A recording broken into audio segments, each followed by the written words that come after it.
Welcome, rogues, to the Unwritten Earth Symposium podcast. This is where I join my good friend Eppy Ravishal to talk about games, game design, old favorites, and new stars, and all the other things that come with them. And this is the podcast where I talk with my good friend NPD. I'm going to try and make that a thing. Right. I mean, if you could get the letters in the right order, that would also... Oh my God. What did I do? Yes, NDP. I literally thought, don't get them out of the wrong order when I type them in the wrong order. Anyways, I'm here with my good friend, Nathan Paletta D. That's me. And we're here to talk about, games, but in particular, we're going to talk a little bit about one game, right? Is that our plan? Yeah, I believe that is our plan. But yeah. Yeah. No, we've had a lot of FaceTime because we've been finishing the annual. Yes. We have been having some Playtest Tuesday action. We have our co-working. And then we've also been having the, I guess, kickoff meetings. I feel like this is the first time in my life I've had like meetings. Like I'll have like, right. Yes. You know, that are like with the same people over and over. Where we have meetings that could have been emails, like that kind of stuff. We're a grown-up company now, right? Like that's the... Yeah. Anyway, and the point is, as you say, we've had meetings about our next big project with what we've been calling, I guess, informally, but I guess we'll start being a little more formal about it. Formally. Why not? The Season of Swords. Yes. I was like, some Sword and Sorcery Purple Prose. I'm out of habit. We'll get it back into it. We're going to wrest the thews of Swords Without Master from the pages of Worlds Without Master issue 3 and place it on its own pedestal, make it available to you as its own thing. I feel like I've now hit some sort of commercial voice. I was about to say the other thing is Sunday Morning Swords. Yes. We're doing some Sunday Morning Swords. Over on the Discord. So if you are interested in trying out Swords Without Master, please join our Discord. And yeah.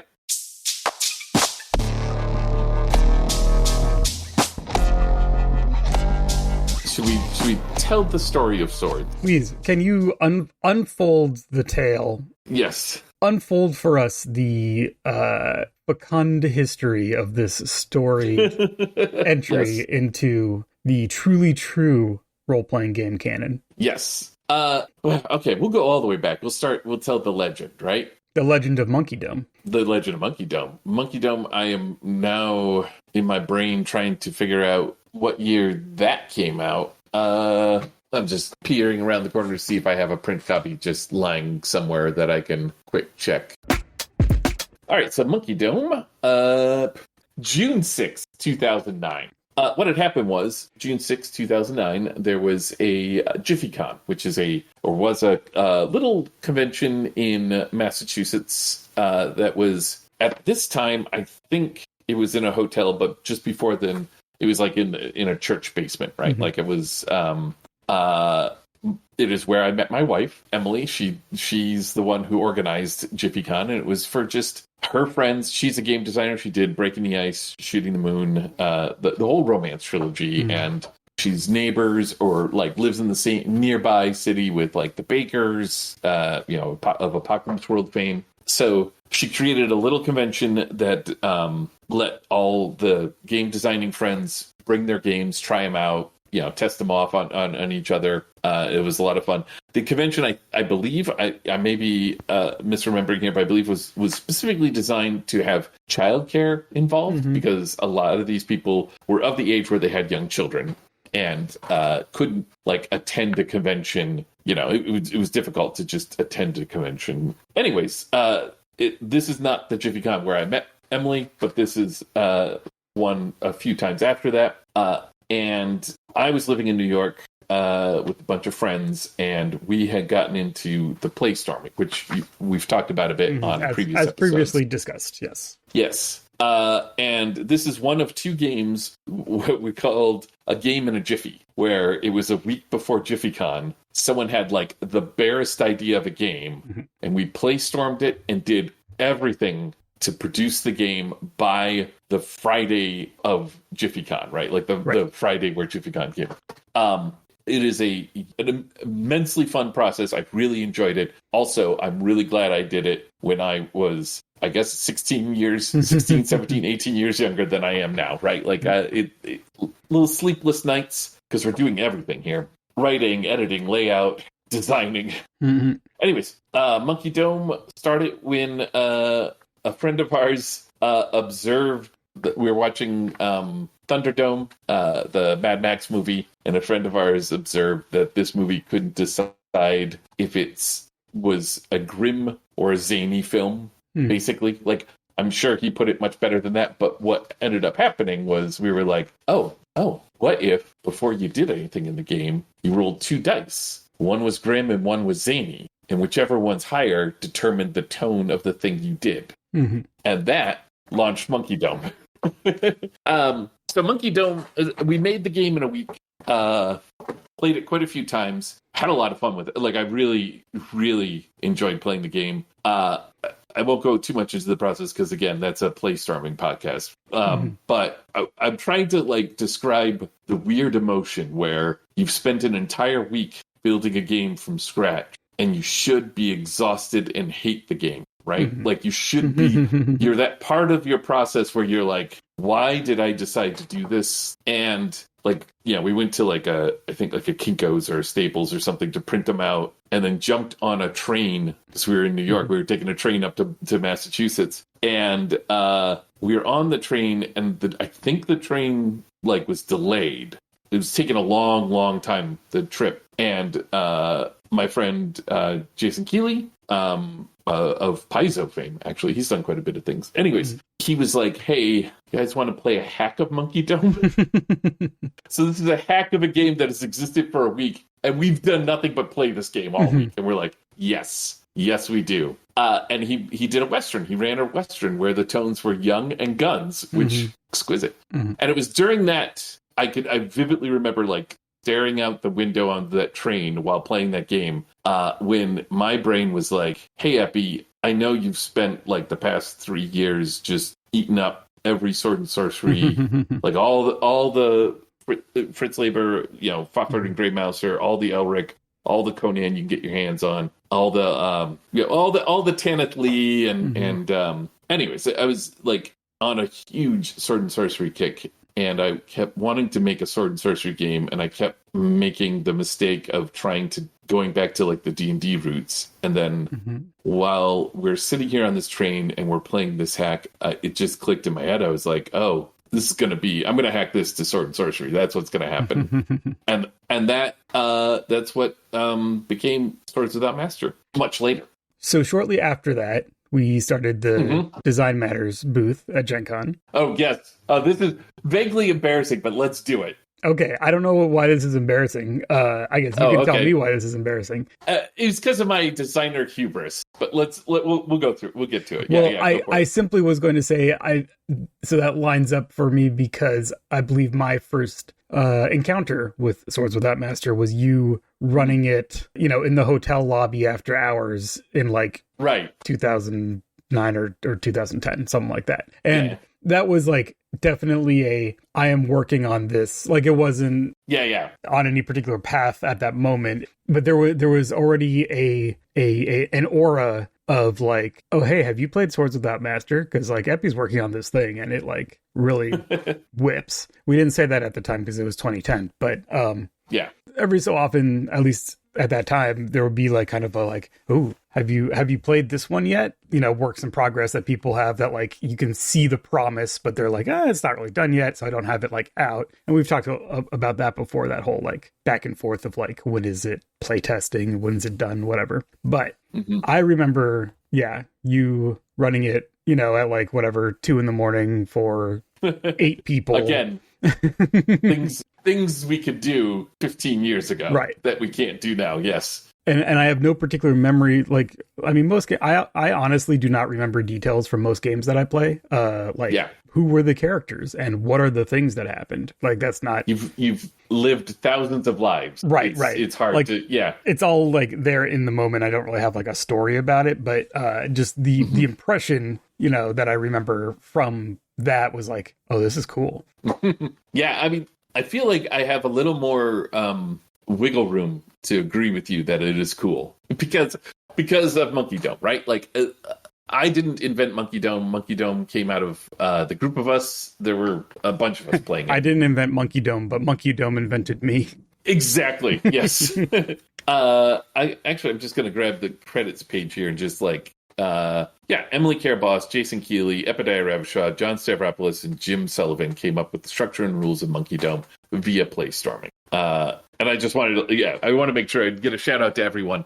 And Monkey Dome is like the core of Swords. It's the perilous phase in Swords. It's the morals in Swords, and it's the tone dice, and it's the thunder. But yeah, I was weirdly addicted to that game running it. I think partly because we talk about this a few times, but partly because it's easy to run for me. It's one of those games where I think because it came out of playstorming, it just straight up built a game that relied enough on the other players that I didn't feel like I was like wrestling the story out of people or anything like that. It just you made a game that is in accordance with your play preference, right? Yes, exactly. Yeah. When I run a game, all I want is this, and I don't want all that other stuff. Yeah. So the story I thought you were going to tell was I don't remember what year, it was at the Design Matters booth. I had convinced myself that I was going to have Swords done. I think it was probably 2010. I think it was the year after this. And I was like, I'll have it done. Because I remember I'm pointing to Wolfspell here. I remember thinking I'm going to I'll have it done and I'll publish it like a record album. Both of which, the height of hubris. But what I did have was like a little preview copy of what I thought. I didn't even have art lined up. I just opened up Photoshop and tried to make my own. I was like, it's fine. People like crappy art or whatever. So I had like a preview of what was coming out. And by the time we hit Gen Con, it wasn't there. So I had like these coupons to hand out to people to remind them to check back in 6 months because it'll be done then. And dear reader, dear listener, it was not. So part of what was going on there was that I wanted to find a voice for the game. I was having troubles with that. And like the glib answer is that in order to do that, I had to launch a sword and sorcery fiction magazine to find the voice to write but that's true. It's just true. Another Design Matters alum plays largely in this too. So Worlds Without Master, which becomes the first home, but not forever home, of Swords Without Master, is a sword and sorcery fiction and comic and game magazine that ran briefly. I think it started in 2000. Later than that, it was like a 2010s joint. Yeah, 2010s joint. That launched because Patreon existed. Patreon is around the same time Patreon came out. I thought, here's what I can do. I could make a magazine, and Patreon would be my subscription format. And then I had surgery. That's important because it was abdominal surgery. And they gave me some pretty powerful pain meds. And I don't remember launching it. Your humble publisher was maybe a bit baked when he did. But at the time, Gregor Hutton was staying with us, the mastermind behind 316, and like I said, a Design Matters alum. And also, because of my surgery, he was also what we now in this house refer to as a Scotsman, which is somebody who picks things off the floor when you can't. Because of my surgery, I couldn't bend over, and so every time I dropped something, Gregor would run over to pick it up. So that's neither here nor there. Shout outs to Gregor, one of the greatest to ever do it. Yes, exactly.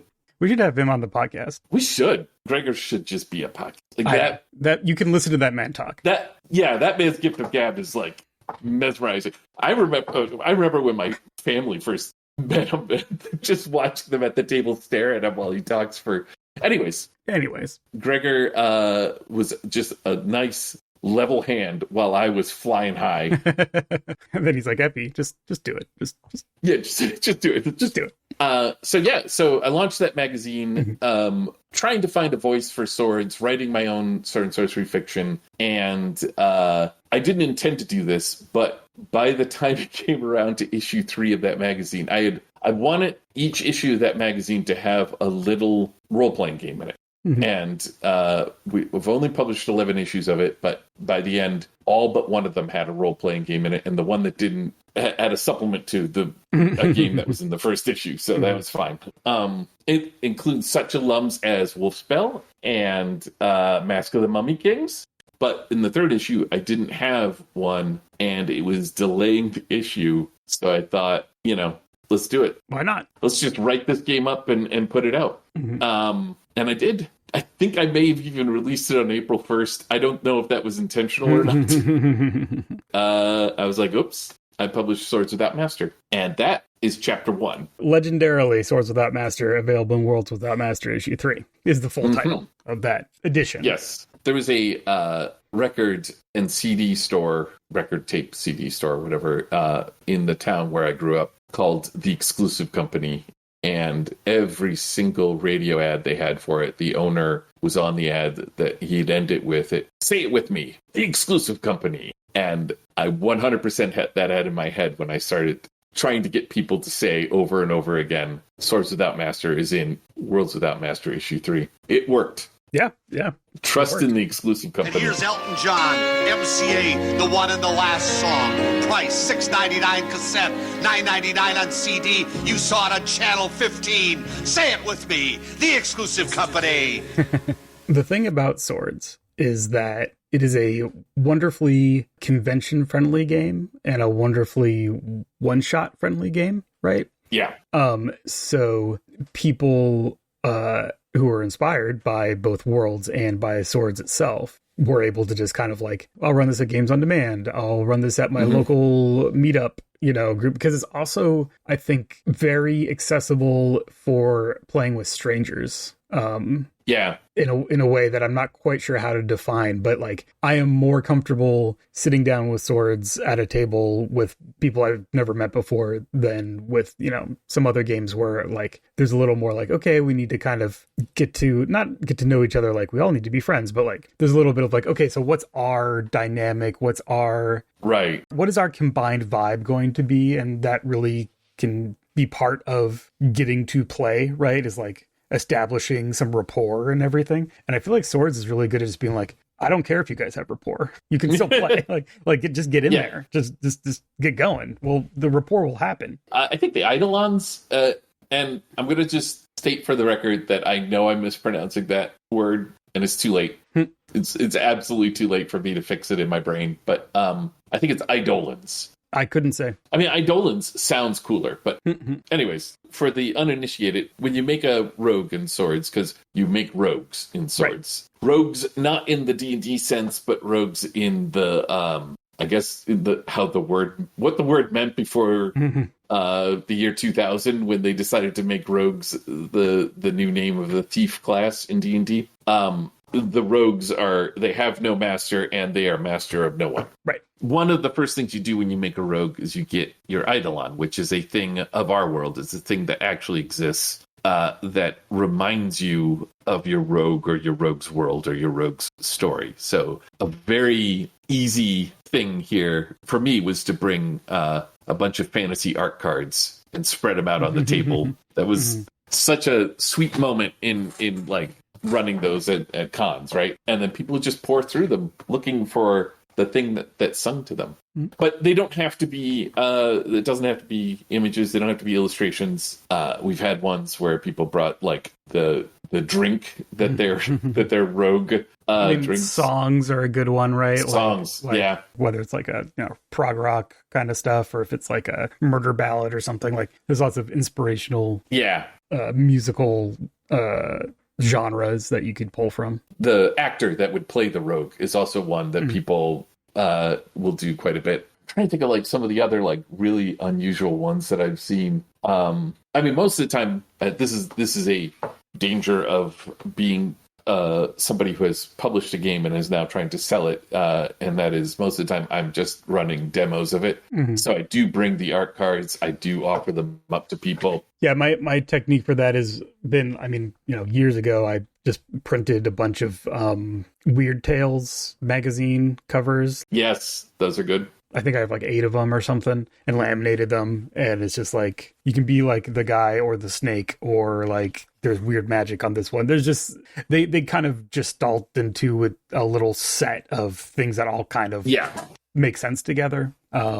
So that's been my go-to for running it, where it's just like, here, pick something from here. So the thing with those is that it's the starting point, but it's not definitional, right? So it's like whatever idea you get from the thing, you are not then beholden to like that image for the rest of the game. And I think it's really strong because it gives each individual person just a starting point, and then your rogues are defined by like 2 or 3 rulesy things. And then you just start playing. Yeah, no, I think it's vital that it's something that reminds you of your rogue and not like a representation of your rogue. Right, you're not picking a mini to be your rogue, though. Like, that's a different thing that could be. But we did do that one year. I did that. I had a Gen Con where there was a bunch of friends of mine, and we were like, we're going to do swords, but here's the thing. We're going to do it tonight. You have until tonight to find the mini that represents your rogue. Because I want it so badly to be like, it's a game you play with minis.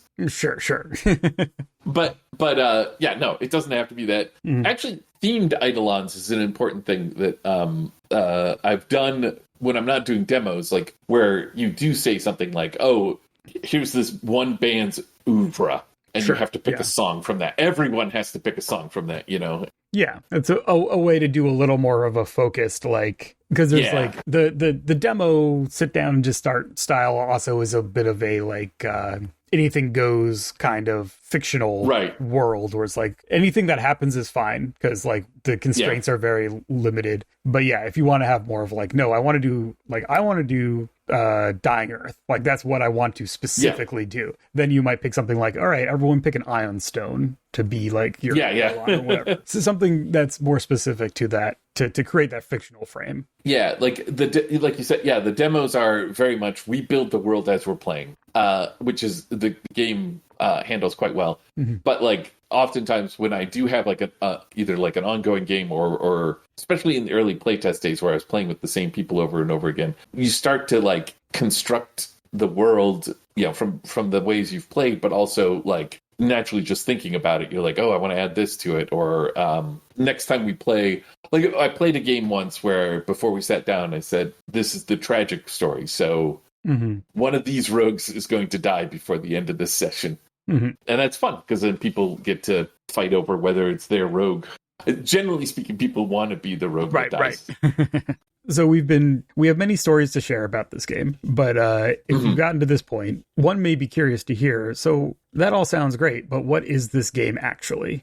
So Eppy, yes, can you give us a high-level summary of what Swords Without Master is in play? Right. Okay. Let's see if I can do this. Challenge to you. So you grab 2 6-sided dice. You have to be able to tell them apart. One of these is going to be your glum die, and one of these is going to be your jovial die. And before you do anything in the game, you're going to roll those dice, and whichever one's higher will determine your tone, the tone of your narration when you do this. Those are the tone bones. That's like one of the core elements of the game. There's more to them than that, but I'm not going to go into the details. But specifically, glum and jovial come from the description, the iconic Conan description, right? Yeah. Of he's a man of great melancholies and great mirths, to misquote it. I was spending so much time trying to figure out what tones I was going to have. Because this is coming from grim and zany, and now you're reinterpreting them for sword and sorcery. Yeah.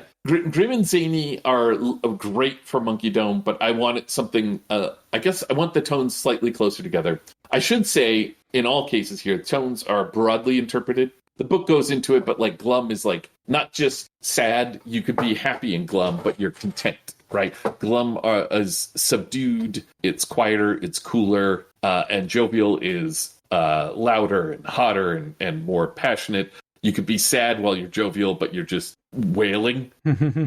Like you can exhibit range in either one of them. Like the glum is the icy stare, and the jovial is just your battle cries. You charge towards your enemy, that kind of thing. So they're very broadly interpreted, but I wanted some nice evocative tones. And they specifically came from reading a lot of Fafhrd and Grey Mouser, because I realized that these two were always the opposite of the other. They're never on the same page tonally. Yes. Yeah.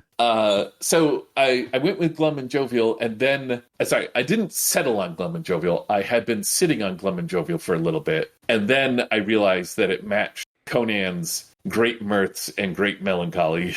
And it was like, oh, yeah, no, these are the ones. This is it. This is how this is going to work. So you've got those dice, and you've got this tone thing. You have this interplay between the overplayer and the rogue players, right? The overplayer is the game master role, but with trying to think of the best way to talk about it. The overplayer is both more and less constrained than the traditional GM, because you have the overplayer, and correct me if I'm misremembering any of this stuff, because I go for it. Played it recently with you once, and then I've run it a bunch, but years ago. So yeah. The overplayer is presenting challenges and problems, and there's some structure for that depending on the phase, because you're rotating through different phases of play. Right. And each phase is telling me as the overplayer, okay, this one's going to have thunder, which is some kind of threat that's rumbling in the background, right? And then is there more? Is there something other than thunder? Is there another one? All the phases have thunder, but the perilous phase has the storm. The storm, the threat you have to deal with. So that's the threat that's actually front and center. This is what this phase is about. Yeah. So that's just, in my head, that's just the phase. But yeah, that's the storm. Yeah. So you're always creating context to throw at the players, but each individual phase gives the rogue players very specific ways to say what is actually happening right now. At the beginning of each phase, the overplayer is in almost complete control and sets it up, but very soon hands the dice off to the rogue players. And once that happens, whoever has the dice is the one who has the most power over the narrative. In all the phases, once you roll the dice, you have more narrative power than the overplayer. They're at your whim now. Right. So we've got that. We've got the balance of the rogue players and the overplayer, and there's a back and forth. So we introduced the phases. We should say a little bit more. In the basic game, there are 3 phases. There's the perilous phase, where your lives are on the line. This is usually when you're doing a fight, but it doesn't necessarily have to be.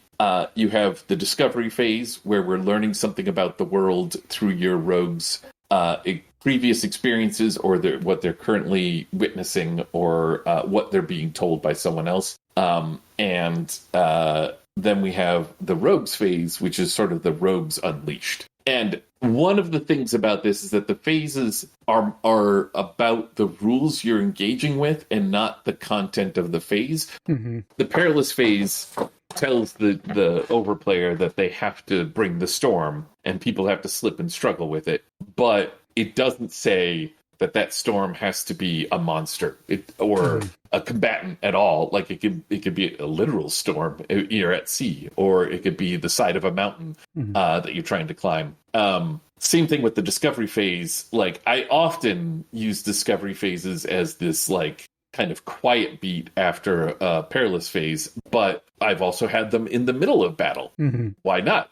You can learn things or remember things while you're fighting. And then the rogues phase, because the way the rogues phase works is by passing around these demands. You say, show us how you got yourself captured by the sorceress of the dawn. Then hand the dice to someone, and then they have to roll and narrate how that happened. So there's a lot of leeway in that phase. And the rogues phase is really fun because it is where you get to be a fan of the other characters in a really focused way, right? As I'm sitting here and we're all playing together, and then we get to the rogues phase, and now I have the dice, and now I'm I am dying to see what Gregor has in mind. I know there's something going on in that Scottish head of his. So I want to see what that is. So show me how your rogue, finds the fabled treasure of the Iron King or whatever. And I'm just like, I just kind of want to see what you have. Show us a cool thing. One of my favorite bits, like reoccurring bits in a rogue phase, is when all right, so role-playing games in general. Let's talk about the broader thing of role-playing games, where if you have an animal companion, right? Like you've got a pet, or you've got a hunting dog, or a horse that's important to your character. It's easy for that animal to slip out of the narrative and slip back into it, right? If you're playing the character and you're not spending a lot of time reminding the other players through your character's actions that you have a big old bat hanging off your shoulder, it's kind of easy for that to just kind of fade into the background. And it's fine. This isn't a critique of that or anything like that. But one of the things I love about the rogues phase is that people just instinctually, they're like, they're looking to the other rogues to see, like, what can we highlight? And because when you make the rogues, one of the things you do is you write down the things that deserve a name. These are the things that are important to your rogue. You can see those. Everyone can see them. And somebody's like, oh, that's right. They have this magical bat that's always with them, and we haven't seen anything with the bat. And then they just point right at it, right? Like you get to say, show us how your bat saves us from, the horde of skeletons that have descended upon us. And it's great. And so that, I think, brings to the other main part of the rules, which is Eppy. Yes. If people can just, say anything, and if the dice are telling us what the tone is, and the phases are telling us what kinds of things we are bringing into the game now, it sounds like this is just a game where you can just say whatever and anything happens. What brings structure to the narrative of the game? Because one of the things that people love about this game is how it makes satisfying sword and sorcery stories, right? So how do we do that when we can just kind of say whatever we want? So those are the threads. And threads are things that get written down during the game that we then are sometimes throughout the game we're looking to echo them. But specifically, once we reach a certain point, we're going to reincorporate them to trigger the ending of the game. And threads have a lot of their DNA comes from Annalise, your game, with the claims. So there, in the basic game, there are three kinds of threads. They're the and never ever do this to yourself when you're designing a game. There are the motifs, the morals, and the mysteries. Like don't get cutesy like that. Don't do like everything, because there's like in the advanced game, there's also the mark, and then there's the title, which breaks the pattern. And now it's like, oh, so nobody thinks of the title or anything like that. But anyways, the point is, maybe that should be the marquee. Oh, see. We'll put a pin in that. Keep talking. The thing is that we just have to keep doing M's then. Right, we can't come up with anything. Yeah, that's the problem. So the morals. The morals are lessons that you have to learn, or you should learn, from unintended consequences. The dice will tell you, in addition to telling you your tone, they'll tell you if you are too much, right? Like they'll say, okay, you have an unintended consequence here. We're kind of used to that now, what with all the apocalypse worlds and powered thereby. And specifically the proportion of so you're rolling the dice, highest is your tone, but then there's specific combinations of whether they're tied or not tied, and if it's more or less than 3 for each of those things. So there are these individual conditions per roll that will trigger one of these threads. Yes. So the moral, like I said, is you've done something. There's an unintended consequence. Quite often, you're allowed to come up with what that is, but it's the overplayer's job to make sure it has bite. And you could just say, I'm not going to come up with it. I'm going to let the overplayer figure it out. Throughout the game, there's a lot of that, like, because we do play with a lot of like narrative lines that some players just don't want to cross, right? Like you don't want to say how the NPCs react to what you do. Sometimes you're like, oh, they adore me. And sometimes you're like, I do this thing. How do they react over player? Both of those work. Like you don't decide ahead of time which way you're going to do it. Because the overplayer does have this higher level duty. Yeah. You have a lot of opportunities to pick up on things that the rogue players may not remember or may not be as interested in. Yeah.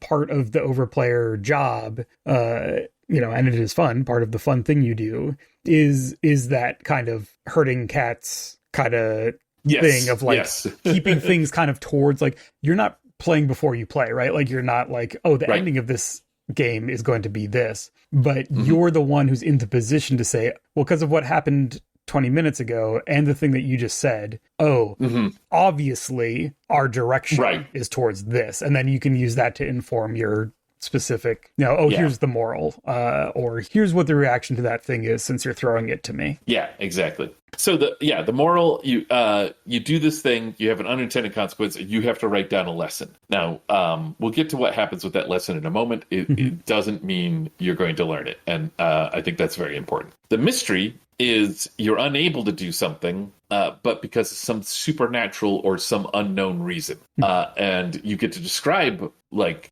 what's happening that kind of hints at why it might not be the case. But then you have to write down a question about it. Like, what is it about his eyes that keep me from drawing my sword on him? That kind of thing. That, again, is determined by the dice. And they show up. They're the least often to show up, but they do show up. And, they don't necessarily have to show up, but either one of these have to show up in any game because they're dependent on the dice. But then the third one, the motif, shows up in all the games because the dice have nothing to do with the motif. Each motif has 3 elements on it.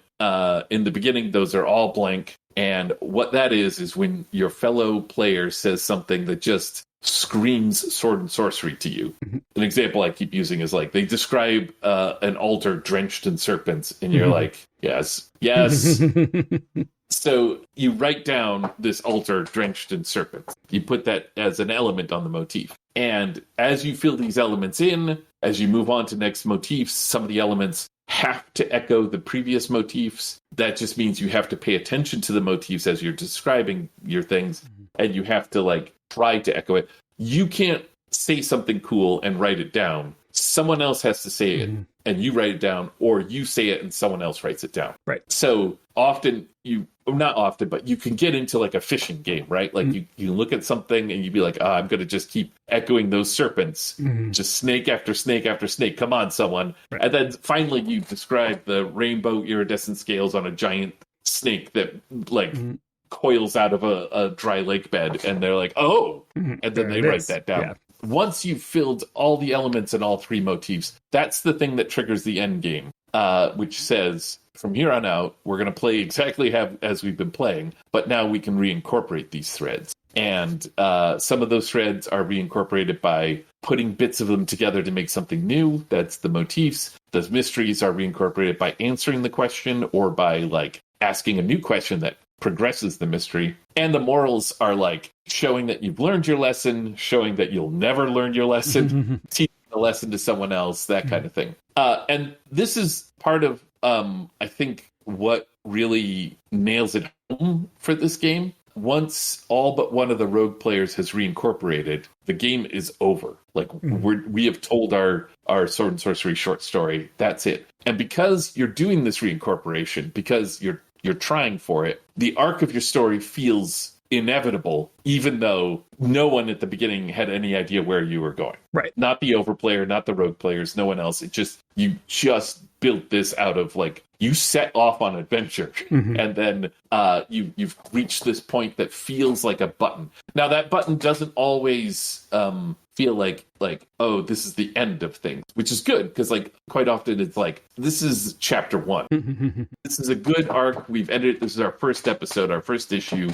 We'll come back to these rogues later. And sometimes it's like, oh, we just ended the world. Like, we snuffed the sun out. I think it's over. It depends on just what your story is. So, and that's the part of the deep sorcery of the game. Yeah, I was going to say there's a little bit of alchemy to the arc of the game, because at least in my experience, what happens is that first motif, like getting those first 3 things in, is like a lot of the game. And then once you get into where people are looking to echo what came before, they come pretty quick. It has this like kind of focusing effect where you have this wide-ranging kind of adventure, and then at the halfway point of like the story, everything, all the like extraneous stuff kind of sloughs away, and everyone's like, all right, let's, and then you get to some kind of resolution, like climax or some kind of beat that is like, oh, and this is it. And and it feels really it feels inevitable. Yeah. At the end there. And then sometimes there's a little bit of like, okay, we need to like we still need to reincorporate like one thing to like hit the mechanical end of the game. So sometimes there's a little bit of like writer's room talk at the end of like, well, oh, I have an idea for like how this mystery could be resolved. And then you kind of talk that out a little bit and then like have the scene. There's a lot of room for different styles of play if that like kind of negotiation about the narrative is part of what is something you like to do. But sometimes it just like happens and you're like, oh yeah, that was it. Sun's gone. That's it. Yes. There's a little wiggle room in the rules towards the end where like for like both that like, oh, we're at the end, but we haven't incorporated everything. Okay, well, we'll figure something out. And also because there's one rogue player that hasn't reincorporated it, you also do that thing where it's like so close to the end, but it's not. So you turn to that rogue player and just have them roll for their tone and just deliver the ending, and that's it. But you bring up a thing that I think is also kind of a vital part of the game that I say it at the beginning and then I don't reinforce it, and I really should. But that the goal of the game, like the object of the game when you're playing it, is to collectively craft a compelling and thrilling sword and sorcery tale. And the rules will often help you. We've talked a lot about how the rules will help you, but they're also there. Like, the rules of basketball include a hoop of a certain size because it's more fun to try and hit that hoop than it is to just say, push the basketball over this. Or like, throw it as far as you can. Anyways, the point is that both of those can be fun games too. I'm not trying to track from... Right, but they're not basketball. It's a different game. Yeah.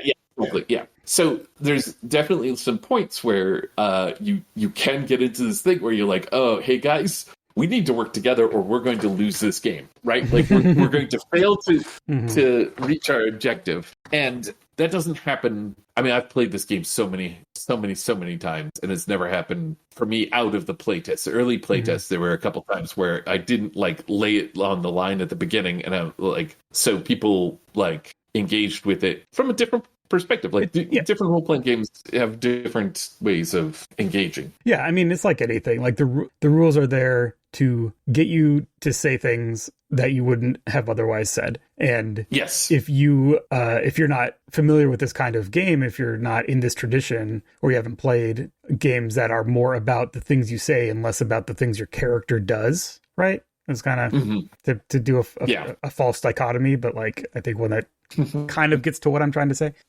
There's a little bit of like, well, you need to keep following the rules to actually play the game. Being like, okay, what happens next? What do you do? What do you do? Here's the situation. What do you do? That actually doesn't work in this game. Yeah. You have to like follow the rule of, oh, now I have to say a thing.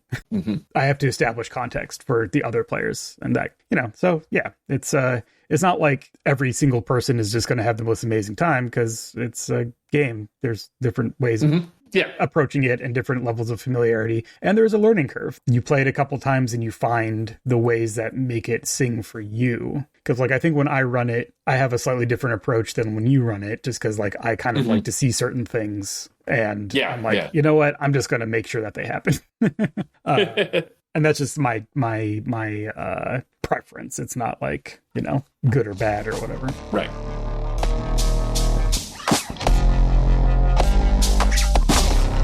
What is the next phase? You've gone through the origin phase, and we've gone through the play phase. And so now what is the next phase of this game's life? So at long last, we are going to publish a standalone version of Swords Without Master. It is, I guess we can call it a new edition. The only reason I hesitate there is that the implication in our particular medium is that a new edition is some departure from the current edition. Right. And that's not really like, there's going to be some more stuff in this. Yeah, I don't think a new edition really actually captures what's happening with it, really, because what's happening with it is that it's coming out of the pages of the pulp journal and into a paperback that you can, buy at the store. It's a, I don't know, revised and expanded, maybe something like that. What do they like when someone has a short story and then they like make it into a novella or something? I think there's a term here. It's a fix-up. A fix-up. A fix-up. A fix-up is a novel created from several short fiction stories that may or may not have been initially related or previously published. So, like most of the Elric books. Yes, exactly. Like, this is a proud tradition. This is a term that was applied to originally, like, science fiction books, where they would do, they'd publish them in the pulps and then fix them up into, these books can be of the same, following the same narrative, but they don't have to. Like, are these stories? But then, anyways. Yes, this is a fix-up. There's swords plus some swords-related stuff that has been published. We're going to take them, fix them, so that they work together as a unit, take it from the disparate short stories and into the cohesive novel. Oh, I really like this, actually. This is good. This has got juice. Found it live. Yeah, and, get a little bit of, like, you're able to use all the lessons you've learned as a writer and purveyor of rules explanations to do some fixing up of the text itself. It's all going to get massaged into like a coherent whole. It's not like a bunch of chunks of text just put on in between two covers. I'm deeply proud of the text of Swords in a way that makes me defensive. And I'm just gonna put that out there, so be careful when you talk to me. Not you, but like this is for the audience in general. But I'm also aware that like that is in character, right? Like that text was written in the sort of heavy prose style of some of my favorite sorcery stories, and that's wonderful for a sword and sorcery short story. May not be the best for an instruction manual, and I know that. So here's the thing. This is my deal. Before Swords came out, I published The City of Fire and Coin, which was the introductory to Swords that you learned the game as you played. I'm going to go back to that. We're going to revise it. That's going to be in the book, along with the text that we have now. Also, for years, I've always wanted to publish what is like Swords written almost like the old war games where you like here's section 112, here's section 114, so you could just look up the thing and have it explained in the plainest of English what you get out of this phase or what you should be doing here, because the original text was written for a magazine and it had space constraints that it blew apart. Like it was far larger than it should have been. But it still had those constraints. So there were rules written in that game that, despite the prosaic voice, were terse for the rules, right? Like I said the thing and I'm like, you need to understand the implications, but I'm not going to talk about them. And we're going to reverse that. We're going to like go on and like kind of like be very explicit about like, yes, this means this, and this, that kind of thing.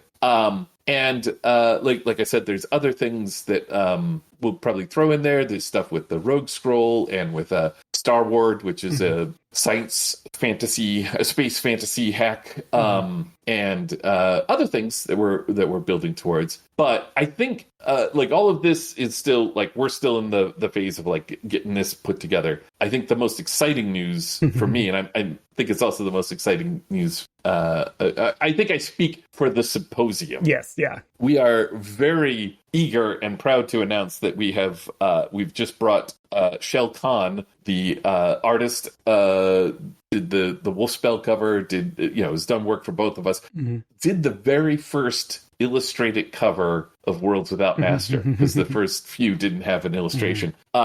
We've brought them on, and they're going to be doing art, but they're also going to be our art director, because we talked earlier in this podcast, we talked about the Eidolon. I have a lovely, nostalgic, warm glow for bringing art cards to the table, and I want that for you, dear listener.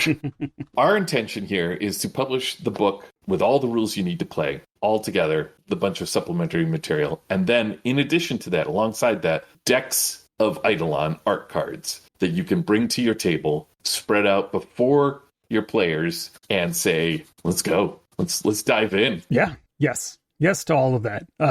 Yes. The cards are the focus of a lot of what we've been thinking about in terms of like, what is this actually going to look like? What do we need, etc. Because fundamentally they're a bonus, right? They're a supplementary thing. Yeah. But they're a place for us to present a certain set of visions for the Swords Without Master oeuvre, right? Yes.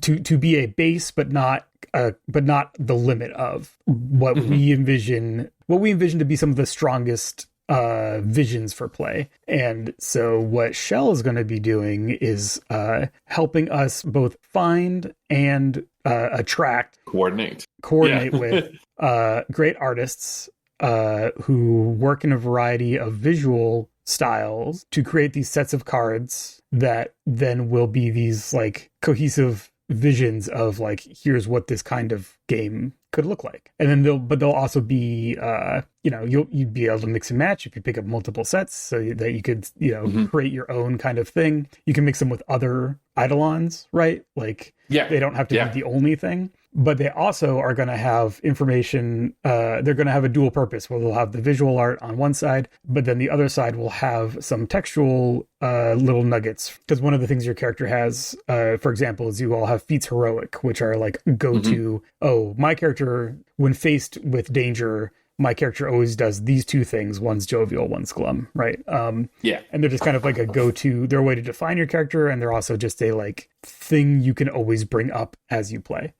So like the Eidolons will have like example feats heroic, maybe some glum and jovial little like descriptions or details. There's questions for the lore phase, which we didn't get into. We don't have to. Questions for the lore phase, little snippets of like text that could be used as setup or used as thunder or used as maybe potentially a thread. Like so there'll be like some creative writing that goes into interpreting the images for you, but then also you don't need to pay attention to any of that. You can just use it as a visual Eidolon, or you can use those to help you get up to speed with how this game is supposed to work and use it as kind of go-to example play stuff. Yeah. I think you mentioned this, but this is one of the more exciting bits for me, as that we're looking specifically to they'll be theming these. They're going to be small deck. Like we say decks because that is we don't have our fancy term for them yet. But they'll be like a handful of cards that fit a theme, and it's going to be another like at the table negotiation with the players over what kind of story you want to tell, to just say, hey, I like this deck, right? Like I want like here are all these all have like seem to come from the same area, so I just want to put those in front, and then someone else can bring another one, and like the mix and matching to say not that all of these cards represent our world, but this subset of cards do. Right. And I think that's going to be I'm looking forward to that. That is the thing that I haven't been able to do with the art cards, because the art cards that I've used have come from disparate sets, and I do know that like on the Discord, one of our scholars on our Discord uses magic cards. They have a box of magic cards that they use as Eidolons, and I can imagine like taking the different era of magic cards and saying like this world or this world, or but I want to say like it has always been the correct choice to talk to Shell about a project. Yes. Like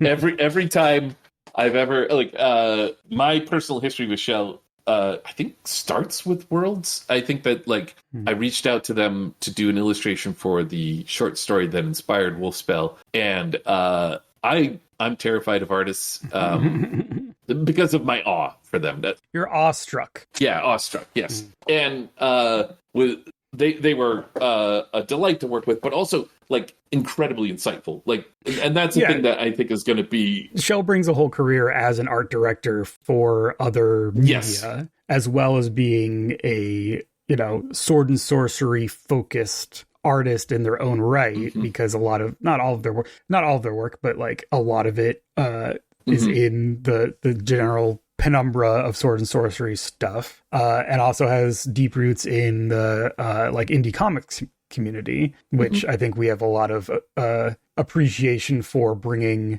sequential artists in to do game art. And amazing taste in music. To go without saying. Anyway. Yes. So it's been awesome to bring Shell in and have them already bringing insights into what the purpose of the art is going to be, both for the cards but also for the book. That's already driving some of the decisions that we need to make about like what the book actually is going to be. Yes. So that's super exciting. And yeah, we're pumped to get into the Season of Swords with all of this creative momentum from just kind of going through the initial parts of the process. The ideas that we will be working on it, we will be working on swords, for the next however long it's going to take. But the rest of this year, while we line up artists, get the text together, continue running Sunday morning swords, continue telling people, hey, this is coming. Then we will be launching a crowdfunding campaign for it in early 2026 is the goal. That link will be up it'll be in the show notes, and it'll also be on our web. That will be available to sign up to be notified when this episode's out. You could do us the greatest of favors by warning all of your friends that Swords is coming. Yes. That's all. Like and subscribe and all that, but also warn your friend. The Season of Swords is upon us. Lay in supplies. You never know what you're going to need when the Season of Swords descends upon you.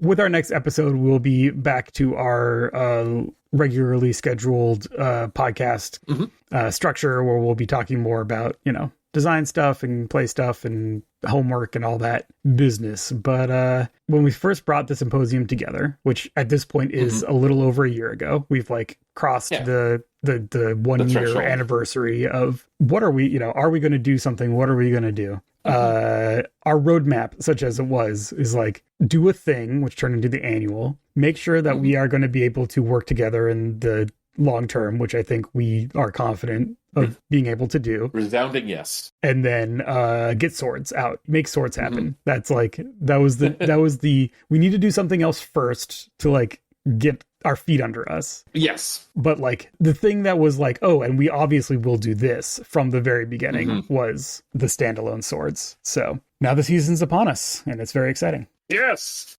So, Nathan. Yes. Oh, wait, no, we have to do the end credits before we ask. Oh, okay. Before you ask me that question, Eppy, I see the question in your eyes. Before you ask me, the Unwritten Earth Symposium podcast is by us, go us. Our music is by Will Yobst. You can find Will at the Brain Trust, braintrust.rocks, as well as goodlookpress.co.